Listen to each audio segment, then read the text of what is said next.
এটা হলো কাঁঠাল। কাঁঠাল আমাদের জাতীয় ফল। এটি খেতে ভারী মজা।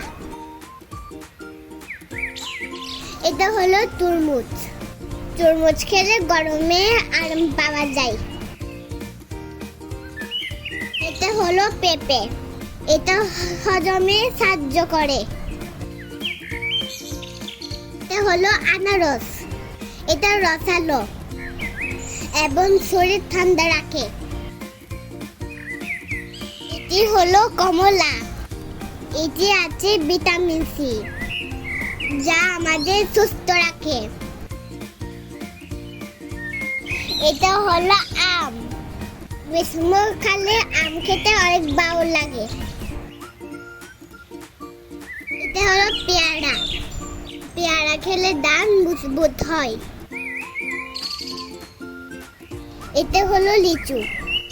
লিচুর শরীরে রক্ত বাড়াতে সাহায্য করে।